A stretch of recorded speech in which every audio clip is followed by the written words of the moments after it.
அதிராம்பட்டினத்தைச் சேர்ந்த ஷஃபாத் அகமது என்று சொல்லக்கூடிய ஒரு இளைஞர், நமது அதிராம்பட்டினத்தில் இருக்கின்ற சிறுவர்கள் இளைஞர்களிலேயே மிகுந்த அருமையான கல்வியிலே ஆர்வம் கொண்டிருக்கக்கூடிய ஒரு இளைஞர், தன்னுடைய +2 தேர்விலே 1120 மதிப்பெண்களை பெற்றார். ஆனால் அப்போதைய சூழ்நிலையிலே பொறியியல் கல்லூரியிலே அவருக்கு ஒரு இடம் கிடைக்கவில்லை. அந்த சந்தர்ப்பத்திலே இடம் கிடைக்காத சூழ்நிலையிலே என்னிடத்திலே வந்தார். எனக்கு ஒரு ஆலோசனை சொல்லுங்கள் என்று நான் அவருக்கு ஆலோசனை சொன்னேன். இன்ஜினியரிங் கல்வி என்பது இருக்கட்டும், நான் சொல்வதை நீ கேட்டுக்கொள்வதானால் உனக்கு நான் ஆலோசனை வழங்குகிறேன் என்று சொன்னேன். உன்னை நான் ஒரு IAS அதிகாரியாக என்ன அவைகளுடைய அருளாலே உன்னை உருவாக்கி காட்ட முடியும். நான் சொல்வதை கேள். BSc அதாவது இன்ஜினியரிங் படிக்க வேண்டாம், BSc மேத்தமேட்டிக்ஸ் உன்னுடைய மூளையை கூறாக்குகின்ற அந்த படிப்பை தேர்ந்தெடுத்து படி. எப்படியாவது இறைவனுடைய உதவி உனக்கு கிட்டும், அதன் மூலமாக நீ பயன்பெறலாம் என்று சொல்லி அந்த இளைஞனை நான் ஆற்றுப்படுத்தினேன். என்னுடைய வார்த்தைகளை கேட்டுக்கொண்ட அந்த இளைஞர் நமது ஊரிலே காதர் மொஹிதீன் கல்லூரியிலே BSc மேத்தமேட்டிக்ஸ் படித்தார். படிக்கின்ற காலங்களிலெல்லாம் அவரே சிறந்த பேச்சாளர், அவரே சிறந்த கவிஞர், அவரை நம்முடைய கல்லூரியிலே முதல் மதிப்பெண் பெறக்கூடிய first class with distinction pass செய்யக்கூடிய ஒரு சிறந்த மாணவனாக உருவாகினார். நான் IAS ட்ரைனிங்காக அழைக்க வேண்டும் என்று நான் நினைத்த போது அவருக்கு ஒரு சின்ன இன்ஃபீரியாரிட்டி காம்ப்ளெக்ஸ், தான் கொஞ்சம் குள்ளமாக இருக்கிற காரணத்தால் எவ்வளவு படித்தாலும் அந்த இன்டர்வியூவிலே நாம் அடிபட்டு போய்விடுவோமோ என்ற ஒரு எண்ணம் அவருக்கு ஏற்பட்டது. அதன் பிறகு அவர் நினைத்தார், நான் அண்ணா யூனிவர்சிட்டியிலே, அண்ணாமலை அல்ல, அண்ணா யூனிவர்சிட்டியிலே நான் BSc MSc கம்ப்யூட்டர் சேரப்போகிறேன் என்று அங்கு போய் சேர்ந்தார். அதிராம்பட்டினத்திலிருந்து ஒரு இளைஞன் அண்ணா யூனிவர்சிட்டியிலே MSc படிக்க போகிறானா அவனுக்கு எப்படி இடம் கிடைக்கும் என்று சொல்லி அவரை பற்றி ரொம்ப சிந்தித்தார். அவருக்கு அகில இந்தியா முழுவதும் நடத்தப்பட்ட அந்த போட்டித் தேர்விலே முதல் மதிப்பெண் கிடைத்தது. அந்த முதல் மதிப்பெண் கிடைத்து அங்கே MSc படித்தார். அதோடு மட்டுமல்ல, 2 ஆண்டுகளுக்கு பிறகு அண்ணா யூனிவர்சிட்டியினுடைய தங்கப்பதக்கத்தை பெறுகின்ற ஒரு மாணவராக அவர் உருவாகினார். அவர் BSc படிப்பிலே அந்த படிப்பை நிறைவு செய்வதற்காக இந்த ஈமான் சங்கம் இருக்கிறது, இந்தியன் முஸ்லிம் அசோசியேஷன், அவருக்கு ஒரு மிகப்பெரிய உதவியை வழங்கியது. ஆண்டாண்டுதோறும் அவருக்கு ஸ்காலர்ஷிப் கொடுத்து அவரை படிக்க வைத்தது. நன்றி உணர்வோடு அவர் படித்து முடித்து MSc முடித்து அதற்கு பிறகு இன்ஃபோசிஸ் கம்பெனியிலே கேம்பஸ் இன்டர்வியூவிலே செலக்ஷன் செய்யப்பட்டு இன்றைக்கு அமெரிக்காவிலே இருக்கிறார். ஈமான் உதவி செய்வது போல நானும் என்னால் முடிந்த அளவு என்னை போன்ற இளைஞர்களுக்கு வறுமையில் இருக்கக்கூடியவர்களுக்கு உதவி செய்வேன் என்று சொல்லிக்கொண்டு அந்த மாணவர் இன்றைக்கு அமெரிக்காவிலே ஒரு நல்ல சம்பளத்திலே கண்ணியமாக இருந்து கொண்டு தொழில் செய்து கொண்டிருக்கின்றார். இந்த மாதிரி ஈமானுக்கு சொந்தக்காரர்கள் நடத்துகிற பொழுது அதிராம்பட்டினத்திற்கு சொந்தக்காரர்களாகிய அனைத்து மஹல்லா கூட்டமைப்பு எத்தனை இளைஞர்களை படிக்க வைக்கலாம், எத்தனை நோயுற்றவர்களுக்கு உதவி செய்யலாம், எத்தனை வறுமையுற்ற குமர்களுடைய திருமணத்தை நடத்தி வைக்கலாம், ஊரை ஒன்றுபடுத்திவிட்டு எவ்வளவு நல்ல காரியங்களை செய்யலாம். இதற்கெல்லாம் இந்த கூட்டமைப்பு மிகப்பெரிய முயற்சியாக இருக்க வேண்டும். அதற்காகவே இது துவக்கப்பட்டிருக்கிறது.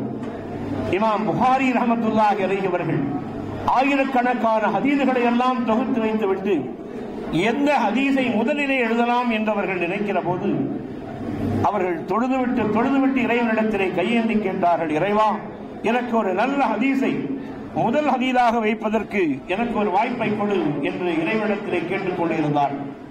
அவர்களுக்கு ஒரு ஹியால் ஏற்பட்டது. அதற்கு பிறகு இந்த ஹதீஸை முதலிலே வைத்தார். அந்த ஹதீஸ் இதுதான், இன்னமல் அமாலு பின்னியாத்.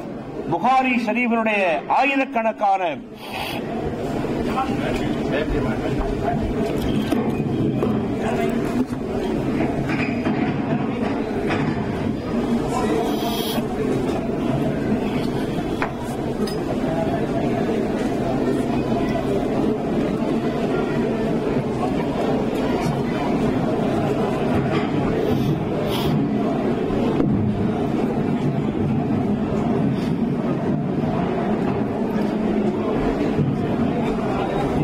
ஷரீஃபினுடைய ஆயிரக்கணக்கான ஹதீஸ்களுக்கு முதல் ஹதீஸாக வைக்கப்பட்டது இதுதான், இன்னமல் அமாலு பின்னியாத்.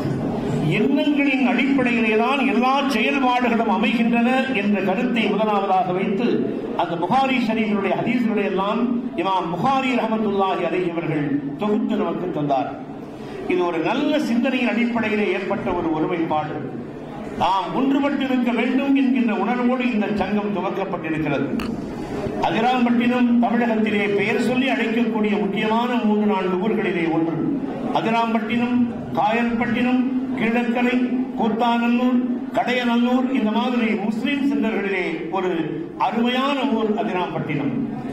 பல நூற்றுக்கணக்கான ஆலிம்களை உருவாக்கி உலகத்திற்கு தந்திருக்கக்கூடிய அற்புதமான ஒரு சிறந்த ஊர் அதிராம்பட்டினம். இந்த அதிராம்பட்டினத்து மக்கள் அவிழ்த்துவிட்ட நெல்லிக்காய் முட்டைகளைப் போல அங்கங்கே ஓடி ஓடி சிதறி கிடக்கின்றார்கள். இவர்களையெல்லாம் ஒன்றுபடுத்த வேண்டும் என்பதற்காக இந்த இனிஷியேட்டிவ் ஆரம்ப முயற்சி எடுத்திருப்பவர்கள் அதிராம்பட்டினம் ஷம்சுல் இஸ்லாம் சங்கத்தை சார்ந்த அமைப்பில் இருக்கக்கூடிய நண்பர்கள் இது பற்றிய சிந்தனை கொண்டு வந்திருக்கிறார்கள். இந்த சிந்தனைக்கு ஒரு உருவம் கிடைத்திருக்கின்றது. இந்த சிந்தனையினுடைய அடிப்படையிலே இந்த ஒருங்கிணைப்பு, அதனை அனைத்து மொஹல்லாவினுடைய கூட்டமைப்பு இன்று ஏற்பட்டிருக்கிறது. கீழத்தெரு, மேலத்தெரு, நடுத்தெரு, புதுமனைத்தெரு, ஆலடித்தெரு, கடற்கரை தெரு, தரகல்லெரு, சின்ன நெசவுதெரு, பெரிய நெசவுதெரு, இப்படிப்பட்ட எண்ணங்களே நமக்கு கிடையாது. இந்த காலம் எப்படி இருக்கிறது? 3 நிலைகள் தான் உலகத்தினுடைய செயல்பாடுகளில் இருக்கின்றன. ஒன்றாவது பிரைவேடைசேஷன், தனியார் அமைப்பில் இருப்பது. இன்னொன்று நேஷனலைசேஷன், தேசிய அளவிலே ஒருமைப்படுத்துவது. இப்ப அதை விட மிக முக்கியமானது குளோபலைசேஷன். இந்த குளோபலைசேஷனை தான் இஸ்லாம் விரும்புகிறது. பெருமானார் ஸல்லல்லாஹு அலைஹி வஸல்லம் அவர்கள் அரபு நாட்டிலே தோன்றினாலும் கூட அரபு நாட்டுக்கு உரியவர்கள் அல்ல, அல்லது ஆசியா கண்டத்திற்கு உரியவர்கள் அல்ல, அகில உலகத்திற்கு உரியவர்களாக நபிகள் நாயகம் ஸல்லல்லாஹு அலைஹி வஸல்லம் அவர்கள் இந்த உலகத்திற்கு தரப்பட்டது போல இன்றைய இஸ்லாம் உலகத்தினுடைய ஒப்பற்ற ஒரு கொள்கையாக, கோட்பாடாக இருந்து வருகிறது. அதை ஒற்றுமை என்கின்ற கையிலை பற்றி பிடித்திருக்கக்கூடிய நாம் அதிராம்பட்டினத்து வாசிகள் என்ற உணர்வை மாத்திரம் பெற்றிருந்தால் போதுமானது. நடுத்தரு வித்தியாசம் வேண்டாம், மேலத்தரு வித்தியாசம் வேண்டாம், கீழத்தரு, நெசவுதெரு, கரையுதெரு என்ற இந்த வித்தியாசங்களே நமக்கு இருக்க வேண்டியதில்லை. எல்லோரும் கலிமா சொன்னவர்கள். லா இலாஹ இல்லல்லாஹ், வணக்கத்திற்குரியவன் அல்லாஹ்வை தவிர யாரும் இல்லை, முஹம்மது ஸல்லல்லாஹு அலைஹி வஸல்லம் அவர்கள் அல்லாஹ்வுடைய திருத்தூதராக இருக்கிறார்கள் என்கின்ற அந்த கோட்பாடுகளுக்கு உட்பட்ட நாம் முஸ்லிம்களாக மட்டுமே வாழ்வோம், ஒற்றுமை உடையவர்களாக வாழ்வோம். நமக்குள்ளே வேறுபாடுகள் தேவையில்லை. பாருங்கள், இன்றைக்கும் கூட ஒரு தெருவிலே இருந்து இன்னொரு தெருவிலே நண்பர்கள் என்று வந்தால் நிறைய பேர் நண்பர்கள் இருக்கிறார்கள். ஆனால் அதிராம்பட்டினத்திலே ஒரு தெருவை தாண்டி இன்னொரு தெருவுக்கு சம்பந்தங்கள் போவதே இல்லை. இன்ஷா அல்லாஹ் இனிமேல் அது வர வேண்டும். நான் நினைத்தேன், என்னுடைய பிள்ளைகளுக்காக, என்னுடைய நண்பர்கள் மேலத்தெருவிலே அதிகமான நண்பர்கள் இருக்கிறார்கள், வகுப்பு பள்ளி தோழர்கள். அப்படிப்பட்ட தோழர்கள் வீட்டிலே நான் மாப்பிள்ளை கொடுக்காவிட்டாலும் பரவாயில்லை, ஒரு மாப்பிள்ளையாவது எடுக்க வேண்டும் என்று நான் நினைத்தேன், மனப்பூர்வமாக நான் ஆசைப்பட்டேன். ஆனால் அது நடைபெறாமல் போய்விட்டது. நண்பர்கள் என்று பார்த்தால் அவர்களின் மிக நெருக்கமான நண்பர்களாக இருப்பார்கள், ரூமெட்ஸாக இருப்பார்கள். ஆனால் இந்த சம்பந்தஞ்சாடிகளிலே ஒட்டி போவதில்லை. ஊர் விட்டு ஊர் போக தயார், ஆனால் தெரு விட்டு தெரு போவதற்கு தயாரில்லை என்ற நிலையிலே அதிராம்பட்டினம் இருக்கிறது. நாம் ஒன்றுபட வேண்டும், எல்லா மனங்களும் ஒன்றுபட வேண்டும், எல்லாருடைய சந்தோஷங்களும் நம்முடைய சந்தோஷங்களாக வர வேண்டும், எல்லாருடைய துக்கங்களும் நம்முடைய துக்கங்களாக பங்கேற்கக்கூடிய ஒரு மனப்பக்குவம் வர வேண்டும். பாருங்கள், சந்தோஷத்தை பகிர்ந்து கொண்டால் சந்தோஷம் அதிகமாகும். ஆனால் அதே சமயத்திலே துன்பத்தை பகிர்ந்து கொண்டால் துன்பம் அதிகமாகுவதில்லை, துன்பம் குறைந்து போகும். அப்படிப்பட்ட சூழலிலே நாம் ஒன்றுபடக்கூடியவர்களாக, நல்லவர்களாக, வல்லவர்களாக நாம் ஆக வேண்டும். ஆனால் இப்பொழுது நான் கேள்விப்படுகிறேன், நீங்கள் தலைவராக வர வேண்டும், நான் தலைவராக வர வேண்டும், நீ தலைவராக வர வேண்டும் என்று தலைவராக வருவதற்கு போட்டியே இல்லை என்று நான் கேள்விப்படுகிறேன். இது ஒரு ஆரோக்கியமான சூழ்நிலை. பெருமானார் ஸல்லல்லாஹு அலைஹி வஸல்லம் அவர்களிடத்திலே கேட்டார்கள், யா ரசூலல்லாஹ், தலைவனாக யார் வர வேண்டும் என்று கேட்டார்கள். அப்பொழுது பெருமானார் ஸல்லல்லாஹு அலைஹி வஸல்லம் அவர்கள் சொன்னது இதுதான். என்ன சொன்னார்கள்? ஸய்யிதுல் கௌமி ஹாதிமஹும், தலைவனாக யார் வர வேண்டும்? இந்த 5 விரல்களுக்குள்ளே போட்டி.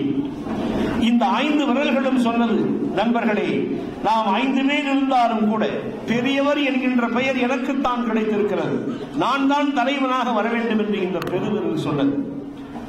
அடுத்தாற் போல இந்த ஆள்காட்டி விரல் சொன்னது, நீங்கள் பல பேர் இருக்கலாம், இருந்தாலும் கூட எனக்குத்தான் ஆள்காட்டி விரல் என்று பெயர், இண்டெக்ஸ் ஃபிங்கர் என்று பெயர். அதோ முக்கியஸ்தர் வந்து விட்டார், அதோ தலைவர் வந்திருக்கிறார்கள், அதோ ஜமீல் அறிந்திருக்கிறார், அதோ எம்டி வந்து கொண்டிருக்கிறார் என்று இப்படி சொன்னால் வருத்தப்பட்டுக் கொள்வார் இல்லையா? இப்படி மோதிரங்களை காட்டியும் சொல்ல முடியாது, நடுவிரலை காட்டியும் சொல்ல முடியாது. அதோ வந்து கொண்டிருக்கிறார் என்று இந்த முக்கியமான விஐபி அனுப்பித்தான் இந்த விஐபியை வரவேற்க வேண்டும். நான் தான் விஐபி, எனக்குத்தான் தலைமை தர வேண்டும் என்று இந்த விரல் சொன்னது. அடுத்தாற் போலே நடுவிரல் பார்த்தது. மக்களே பார்த்தீர்களா? இது ஜனநாயக நாடு. பாருங்கள், எனக்கு பக்கபலமாக இந்த பக்கம் 2 பேர், இந்த பக்கம் 2 பேர், எல்லாரையும் விட நான் உயரமான இடத்தில் இருக்கிறேன், எனக்குத்தான் தலைமை பதவி தர வேண்டும் என்று நடுவிரல் வாதிட்டது. அடுத்து மோதிர விரல் பார்த்தது. பெருவிரல் இருக்கலாம், மாலையும் மரியாதையும் யாருக்கு கிடைக்கிறது? உங்கள் விரலிலா கொண்டு போய் இந்த மோதிரத்தை அனுபவிக்கிறார்கள். மோதிர விரல் என்று எனக்குத்தான் பெயர், சங்கைக்குரியவன் நான் தான், எனக்குத்தான் மாலையும் மரியாதையும் கிடைக்கிறது, அதனால் நான் தான் தலைமை வகிப்பேன் என்று இந்த விரல் சொன்னது. இந்த சின்ன விரலாவது சும்மா இருக்கக்கூடாதா? அது சொன்னது, எங்களுடைய கூட்டணி இல்லை என்றால், எங்களுடைய கூட்டணி இல்லை என்றால் உங்களுடைய கை ஓட்டையாகிவிடும், அதனாலே எங்களுடைய கூட்டணிக்குத்தான் நீங்கள் தலைமை பொறுப்பை தர வேண்டும் என்று இந்த சின்ன விரல்கள் இரண்டும் சொன்னன. கடவுளின் முன்னாலே நின்று கொண்டு கைகூப்பி நின்று கொண்டிருந்தால், நாங்கள் 2 பேரும் ஒதுங்கிக் கொண்டிருந்தால் கடவுளே வேண்டாம் என்பதற்கு அர்த்தமாகிவிடும். நாங்கள் சேர்ந்தால் தான் அது ஒன்றுவிடும். அதனாலே தலைமை பதவி எங்களுக்கு தாருங்கள் என்று இந்த சின்ன விரல் சொன்னது. இந்த 5 விரல்களுக்குள்ளாகவே தலைமைத்தனத்திற்கு இத்தனை போட்டி என்றால் 6 அறிவு படித்திருக்கக்கூடிய மனிதர்களுக்கு எப்படிப்பட்ட போட்டி இருக்கும் சிந்தித்து பாருங்கள். அந்த சமயத்திலே தான் பெருமானார் ஸல்லல்லாஹு அலைஹி வஸல்லம் சொன்னார்கள், சய்யிதுல் கௌமி ஹாதிமுஹு, உங்களிலே தலைவனாக யார் வர வேண்டும் என்றால் மெழுகுவர்த்தியை உங்களுக்கு தெரியும், அதை கொளுத்தி நிறுத்தி வைத்தால் அந்த மெழுகுவர்த்தி என்ன செய்கிறது? உலகத்திற்கு வெளிச்சத்தை தருகிறது. அதற்கு உள்ளே வறுமை என்கிற இருட்டை தன்னுள்ளே வைத்துக் கொள்கிறது. உலகத்திற்கு வெளிச்சத்தை தருவதன் மூலமாக தானே தன்னை உருகி உருகி உருகி அழித்துக் கொண்டு இல்லாமல் போகிறது. அப்படிப்பட்ட நிலையிலே தனக்குள்ளே வறுமையை வைத்துக் கொண்டும் வெளி உலகத்துக்கு வெளிச்சத்தை தந்து சேவையை செய்து கொண்டிருக்கக்கூடிய மெழுகுவர்த்தியை போன்ற ஒரு மனிதன்தான் தலைவனாக வர வேண்டும் என்று பெருமானார் ஸல்லல்லாஹு அலைஹி வஸல்லம் அவர்கள் சொன்னார்கள். அப்படிப்பட்ட வாழ்க்கை தான் இஸ்லாம் சொல்லித் தருகின்ற வாழ்க்கை. தலைவனாக நான் வருவேன், நீ வருவேன் என்று சொல்வதற்கு இத்தனை கூட்டத்திலே யாரும் முன்வர மாட்டேன் என்கிறார்கள் என்று ஒரு கேள்வி எழுந்தது. அதே சமயத்திலே நான் உங்களுக்கு சொல்வேன், யாருக்கு தொண்டுள்ளம் இருக்கிறதோ, எவர் தொண்டின் காரணமாக தன்னை அர்ப்பணித்துக் கொள்கிறாரோ, தனக்குள்ளே எத்தனை வறுமையும் இருட்டும் இருந்தாலும் கூட உலகத்துக்கு வெளிச்சத்தை தந்து தன்னை அர்ப்பணித்துக் கொள்கிற அந்த தொண்டனுக்கு தொண்டன் தான் தலைவனாக வர வேண்டும். அதிராம்பட்டினத்தினுடைய இந்த அனைத்து மஹல்லா கூட்டமைப்பிற்கு அந்த தொண்டர் தலைவர் தான் தலைவராக வர வேண்டும். அவர்களை தேர்ந்தெடுங்கள், அவர்களுக்கு நீங்கள் ஒத்துழைப்பாக இருங்கள். எல்லாம் ஒன்றாக இருந்து அனைத்து மஹல்லாக்காரர்கள் தெரு என்கின்ற வித்தியாசம் என்றோடு அழிந்து ஒழிந்து போகட்டும். அல்லாஹ் தஆலா ஒவ்வொருக்கும் ஒரு பெயரை தந்ததும் ஒவ்வொருக்கும் ஒரு உருவத்தை தந்ததும் அடையாளம் தெரிந்து கொள்வதற்காக மட்டும்தான். ஆனால் இந்த அடையாளத்தை நீங்கள் தெருவை வைத்துக் கொண்டு அமைத்துக் கொள்ள வேண்டாம். அதிராம்பட்டினம் என்கின்ற ஒரு ஊரிலே இருக்கிறதாக அந்த ஒரு வித்தியாசத்தை நீங்கள் தெரிந்து கொள்வதற்கு எல்லோரும் மதுரைக்காரர்கள் என்று ஒரு முடிவிலே நீங்கள் இருந்து கொள்ளுங்கள். வித்தியாசம் வேண்டாம். நம்மிடத்திலே சேவை உருவாகட்டும், இந்த சேவை மற்றவர்களுக்கு போய் சேரட்டும். இன்றைக்கு நம்முடைய சமுதாயத்திலே இப்பொழுதுதான் ஓரளவு நம்முடைய இளைஞர்கள் நண்பர்கள் படித்துக் கொண்டிருக்கிறார்கள். 98 நான் இங்கே துபாய்க்கு வந்து மீலாது விழாக்களிலே பேச வருகின்ற போது லெப்பைக்குடி காட்டை சார்ந்த நண்பர்களும் வேறு சில நண்பர்களும், குறிப்பாக அன்வர் போன்றவர்கள், அதற்கு மேலாக நம்முடைய பாராளுமன்ற உறுப்பினர் அப்துல் ரஹ்மான் போன்றவர்கள் எல்லாம் எனக்கு சொன்ன செய்தி, நீங்கள் 1.25 மணி நேரம் பேசுவீர்கள், அதிலே 20 நிமிடங்கள் நீங்கள் கல்வியை பற்றி மாத்திரம் பேச வேண்டும் என்று எனக்கு உத்தரவிடுவார். அப்படிப்பட்ட கல்வியை பற்றி ஒரு முக்கியத்துவம் தெரியாத காலமாக ஒரு 10 ஆண்டு 15 ஆண்டுகளுக்கு முன்னால் இருந்தது. இன்றைக்கு கல்வியை பற்றி நிறைய பேர் அறிந்திருக்கின்றீர்கள். நிறைய பேர் அதிராம்பட்டினத்திலும் கூட இன்ஜினியர்கள் விரல் விட்டு எண்ணக்கூடியது அல்ல, எண்ண முடியாத அளவுக்கு இப்பொழுது இன்ஜினியர்கள் இருக்கின்றார்கள். எல்லாம் சிவில் இன்ஜினியர்கள் அல்ல, எல்லாம் கம்ப்யூட்டர் இன்ஜினியர்கள் அல்ல. இப்பொழுது நம்முடைய ஊரை பொறுத்தவரையிலே ஒரு 10 மாணவர்களுக்கு அதிகமாக ஏரோநாட்டிக்கல் இன்ஜினியரிங் படித்துக் கொண்டிருக்கிறார்கள்.